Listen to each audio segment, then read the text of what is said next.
નમસ્તે વિદ્યાર્થી મિત્રો, હું છું ભાર્ગવ લાઠિયા અને સ્વાગત છે તમારું ફરી પાછું આપણી આ એજ્યુકેશનલ એક્સપર્ટ યુટ્યુબ ચેનલ ઉપર. આજે આપણે ધોરણ 10માં વિષય વિજ્ઞાન અને ટેકનોલોજીમાં લિબર્ટી પેપર સેટ 2026માં પ્રશ્નપત્ર 10નું સોલ્યુશન જોવાના છે, જેનો ઓલરેડી વિભાગ એ છે તે આપણે જોઈ ગયા છે. બરાબર, આ વિડીયોની અંદર આપણે વિભાગ બી ની વાત કરવાની છે. ચાલો શરૂઆત કરીએ વિભાગ બી થી. તો પહેલું છે તફાવત આપો ઓક્સિડેશન પ્રક્રિયા અને રિડક્શન પ્રક્રિયા. તો કે ઓક્સિડેશન જે રાસાયણિક પ્રક્રિયા દરમિયાન પદાર્થ ઓક્સિજન મેળવે અથવા હાઇડ્રોજન ગુમાવે, ઓક્સિજન મેળવતો હોય અથવા હાઇડ્રોજન ગુમાવતો હોય તો એને ઓક્સિડેશન કહેવાય. અને જે પ્રક્રિયામાં પદાર્થ હાઇડ્રોજન મેળવે અથવા ઓક્સિજન ગુમાવે તો એને રિડક્શન કહેવાય. અને એના ઉદાહરણો કાર્બન એકલો છે, ઓક્સિજન મળી ગયો, ઓક્સિડેશન ના રિડક્શનના ઉદાહરણ. ચલો 26મું છે એવી ધાતુના ઉદાહરણ આપો. પહેલું કે જે ઓરડાના તાપમાને પ્રવાહી હોય તો પારો એટલે કે મર્ક્યુરી. અને બીજું જેને છરી વડે આસાનીથી કાપી શકાય તો સોડિયમ અને પોટેશિયમ. ત્રીજું છે લસિકા એટલે શું, એના કાર્યો જણાવો. તો લસિકા એ વહન સાથે સંકળાયેલી બીજા પ્રકારની રંગવિહીન પ્રવાહી સંયોજક પેશી છે. લસિકા એ રુધિર કેશિકાની દિવાલમાં આવેલા છિદ્રો દ્વારા આંતરકોષીય અવકાશમાં જમા થતા પ્રોટીન, રુધિર રસ અને રુધિર કોષોયુક્ત પ્રવાહી એને લસિકા કહેવાય. લસિકા એ રુધિરના રુધિર રસ જેવું પ્રવાહી છે, પરંતુ તેમાં પ્રોટીન અલ્પ માત્રામાં હોય છે.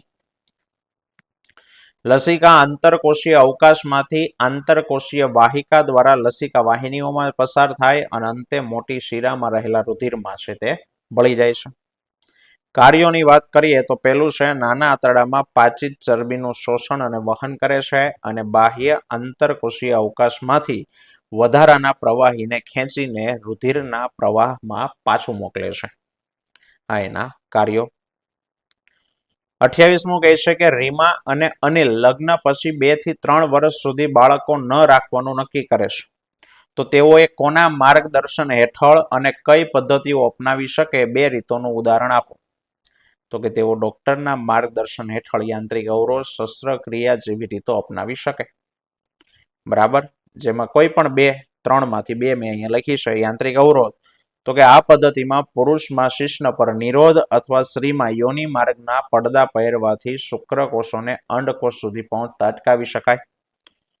અન્ય ગર્ભ અવરોધન સાધન તરીકે કોપરટી આંકડી એ સ્ત્રીના ગર્ભાશયમાં મૂકવામાં આવે છે, જેથી ગર્ભ સ્થાપન છે તે થતું અટકાવી શકાય. અને બીજી રીત છે શસ્ત્રક્રિયા એટલે કે ઓપરેશન. તો કે પુરુષની શુક્રવાહિનીઓને કાપી કે બાંધી દેવામાં આવે, જેને નસબંધી કહેવામાં આવે, અથવા તો સ્ત્રીની અંડવાહિનીને કાપી અને બાંધી દેવામાં આવે, જેથી અંડકોષ ગર્ભાશય સુધી પહોંચી શકતો નથી અને જેને ટ્યુબેક્ટોમી કહેવાય. બંને સ્થિતિમાં અંડકોષનું ફલન નહીં થાય અને શસ્ત્રક્રિયા ભવિષ્ય માટે સંપૂર્ણ સુરક્ષિત છે, પરંતુ સાવચેતી વગર થયેલી શસ્ત્રક્રિયાથી ચેપ અને અન્ય સમસ્યાઓ થઈ શકે. 29 યૌવનારંભ એટલે શું અને યૌવનારંભ સમયે છોકરીમાં કયા પરિવર્તનો જોવા મળે. તો કે જે ઉંમરે છોકરો અને છોકરી જાતીય રીતે પરિપક્વતા મેળવે. હવે જાતીય પરિપક્વતા મેળવવી એટલે પ્રજનન માટે સક્ષમ બને અને પ્રજનન અંગોમાંથી જનન કોષો મુક્ત થવાની શરૂઆત થાય, તેને યૌવનારંભ કહેવાય. છોકરીઓમાં જોવા મળતા પરિવર્તનોની વાત કરીએ તો કે એમાં ત્વચા મુલાયમ બને છે. બરાબર, અંડપિંડ અંડકોષો મુક્ત કરવાની શરૂઆત કરી દે અને માદા જાતીય અંતઃસ્રાવો એનો સ્રાવ થાય. સ્તન ગ્રંથિનો વિકાસ થાય અને સ્તનના કદમાં વધારો થાય તથા સ્તનાગ્રની ત્વચાનો રંગ છે તે કેરો બને. માસિક સ્રાવની શરૂઆત થાય. કમરથી નીચેનો ભાગ પહોળો થાય છે અને અવાજ મધુર અને તીણો બને છે. ચલો 30મું છે કે ભાઈ ગુરુ દ્રષ્ટિની ખામી એટલે શું, એના કારણો જણાવો. ખાલી કારણો કીધા છે, વ્યાખ્યા અને કારણો. તો કે આંખની જે ખામીમાં વ્યક્તિને દૂરનું સ્પર્શ દેખાતું હોય પરંતુ નજીકની વસ્તુ અસ્પર્શ દેખાય તો તેને ગુરુ દ્રષ્ટિની ખામી કહેવાય. ગુરુદ્રષ્ટિની ખામીવાળી આંખનું નજીક બિંદુ 25 સેન્ટીમીટરથી દૂર છે તે ખસે છે.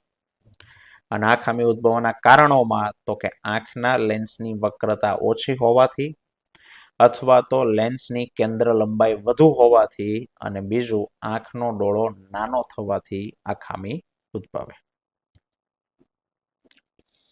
31 વોલ્ટ વિદ્યુત સ્થિતિમાનનો તફાવત ધરાવતા બે બિંદુઓ વચ્ચે 2 કુલમ વિદ્યુતભાર લઈ જવા માટે કેટલું કાર્ય કરવું પડે? તો વિદ્યુત સ્થિતિમાનનો તફાવત આપ્યો છે 12 વોલ્ટ, વિદ્યુતભાર છે 2 કુલમ, કાર્ય W શોધવાનું છે. તો વોલ્ટેજનું સૂત્ર V બરાબર W ના છેદમાં Q. W ને કરતા બનાવો તો V ગુણ્યા Q, માટે 12 ગુણ્યા 2 એટલે 24 જૂલનું કાર્ય કરવું પડે. 32 ઘરેલું પરિપથમાં કયા પ્રકારનું જોડાણ હોય છે અને એના ફાયદા જણાવો. તો ઘરેલું પરિપથમાં સમાંતર જોડાણ હોય. ચલો ફાયદાની વાત કરીએ તો સમાંતર જોડાણમાં પરિપથનો કુલ અવરોધ ઓછો હોય, જેથી વધારે પ્રવાહ મેળવી શકાય. અવરોધ ઓછો તો પ્રવાહ વધે. બીજું, સમાંતર જોડાણમાં બેટરીનો કુલ વોલ્ટેજ વહેંચાઈ જતો નથી, તેથી દરેક ઉપકરણ પૂર્ણ ક્ષમતાથી કામ કરે છે. ત્રીજું, સમાંતર જોડાણમાં દરેક ઉપકરણોને સ્વતંત્ર શરૂ બંધ કરી શકાય છે. બરાબર. અને સમાંતર જોડાણમાં કોઈ એક ઉપકરણ ખરાબ થઈ જાય તો બાકીના ઉપકરણો બંધ થઈ જતા નથી. તો આ એના સમાંતરના ફાયદાઓ. 33મું, ચુંબકીય ક્ષેત્ર રેખાની લાક્ષણિકતા જણાવો. તો પહેલું, ચુંબકીય ક્ષેત્ર રેખા ચુંબકના ઉત્તર ધ્રુવમાંથી નીકળી અને બહાર ગતિ કરી ચુંબકના દક્ષિણ ધ્રુવ સુધી પહોંચે છે, અને ત્યાંથી ચુંબકની અંદર દાખલ થઈ અને ફરી પાછી ઉત્તર ધ્રુવ સુધી પહોંચે. આમ બંધ ગાળા રચે. મીન્સ કે જ્યાંથી આવી હતી આ રીતનો ગજિયો ચુંબક હોય, આ એનો N, આ S, તો N થી શરૂ કરી અને S સુધી આવે, પછી S થી N જાય, એટલે આખો બંધ રાઉન્ડ છે તે બને. બીજું, ચુંબકીય ક્ષેત્ર રેખા જ્યાં નજીક નજીક હોય ત્યાં ચુંબકીય ક્ષેત્ર પ્રબળ હોય, અને જ્યાં ચુંબકીય ક્ષેત્ર રેખાઓ દૂર દૂર હોય ત્યાં ચુંબકીય ક્ષેત્ર નિર્બળ હોય. જે વિસ્તારમાં ક્ષેત્ર રેખાઓ પાસે આવેલી હોય ત્યાં ચુંબકનું બળ વધારે લાગે, દૂર દૂર હોય ત્યાં બળ ઓછું. ચુંબકીય ક્ષેત્ર સદિશ રાશિ છે, તેને દિશા અને મૂલ્ય બંને હોય છે. ચુંબકીય ક્ષેત્રના કોઈ પણ બિંદુએ ચુંબકીય ક્ષેત્રની દિશા એ તે બિંદુએ ક્ષેત્ર રેખાને દોરેલા સ્પર્શકની દિશામાં હોય. અને છેલ્લું, ચુંબકીય ક્ષેત્ર રેખા ક્યારેય એકબીજાને છેદતી નથી, કારણ કે જો છેદે તો છેદ બિંદુ પાસેથી 2 સ્પર્શક દોરી શકાય, જેનો અર્થ એવો થાય કે તે બિંદુએ ચુંબકીય ક્ષેત્રની 2 દિશા છે, જે શક્ય નથી, કારણ કે એક બિંદુએ ચુંબકીય ક્ષેત્ર એક જ દિશામાં હોય. 34 ઓઝોન સ્તરના વિઘટનમાં મુખ્ય જવાબદાર સંયોજન કયું છે અને શા માટે? તો કે ઓઝોન સ્તરના વિઘટન માટે મુખ્ય જવાબદાર ક્લોરોફ્લોરોકાર્બન છે. કેમ? તો કે સ્ટ્રેટોસ્ફિયરમાં ઓઝોન સ્તર હાનિકારક પારજમણી કિરણોને શોષી લઈને પૃથ્વી સુધી આવતા અટકાવે, પરંતુ ક્લોરોફ્લોરોકાર્બન વાતાવરણમાં ક્લોરીનનો ઉમેરો કરે. આ ક્લોરીન પરમાણુ ઓઝોન સાથેની પ્રક્રિયાથી ઓક્સિજનના એક પછી એક પરમાણુનું વિઘટન કરી નાખે. આ વિઘટન પ્રક્રિયામાં ક્લોરીનનો એક પરમાણુ ઓઝોનના ઘણા બધા અણુનું વિઘટન કરે છે, અને ઓઝોનના કુલ ઘટાડાના મોટા ભાગનો ઘટાડો CFC વડે થાય, એટલા માટે મુખ્ય જવાબદાર સંયોજન ગણાય. 35 મકાઈના ખેતરમાં કીટનાશક જંતુનાશક દવાનો ઉપયોગ થતા તેની અણસાર માટી, પાણી, છોડ, માછલી અને માનવ શરીર સુધી પહોંચે છે. તો આવી સ્થિતિ કઈ પર્યાવરણની સમસ્યા તરફ સંકેત આપે ને એના પરિણામો શું હોઈ શકે? તો કે આવી સ્થિતિ જૈવિક વિશાલન તરફ સંકેત આપે છે, અને એના પરિણામમાં તો કે પ્રાણીઓના શરીરમાં એની માત્રા વધે છે, જેનાથી પ્રજનન ક્ષમતામાં ઘટાડો થાય, સ્વાસ્થ્ય પર ખરાબ અસર પડે છે, પ્રાણીઓ મૃત્યુ પણ પામે છે, અને પર્યાવરણનું સંતુલન ખોરવાઈ જાય. ચલો એક પેરેગ્રાફ આપ્યો છે, એમાં ABCD ને ઓળખવાના છે. તો પહેલું, હૃદયથી અંગો તરફ અને અંગથી હૃદય તરફ રુધિરનું વહન કરતી નળીઓને તો રુધિર વાહિનીઓ કહેવાય.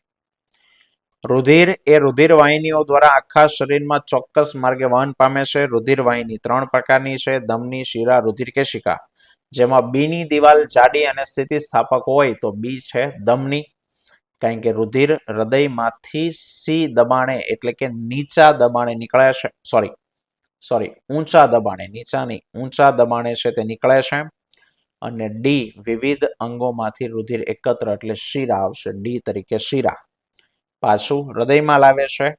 રુધિર કેશિકાઓ વડે શરીરના બધા કોષોની સાથે રુધિરનો સંપર્ક થઈ શકે. એ રુધિર વાહિની, બી ધમની, સી ઊંચું અને ડી શિરા. અને લાસ્ટ, સુરેખ વાહકમાં વહેતા પ્રવાહને લીધે ઉદ્ભવતું ચુંબકીય ક્ષેત્ર કયા પરિબળો પર આધાર રાખે તે જણાવો. તો વિદ્યુત પ્રવાહધારી તાર વડે ઉદ્ભવતું ચુંબકીય ક્ષેત્ર તારમાંથી પસાર થતા પ્રવાહના સમપ્રમાણમાં, તારાની જગ્યાએ તાર, અને બીજું તારથી અંતરના વ્યસ્ત પ્રમાણમાં હોય.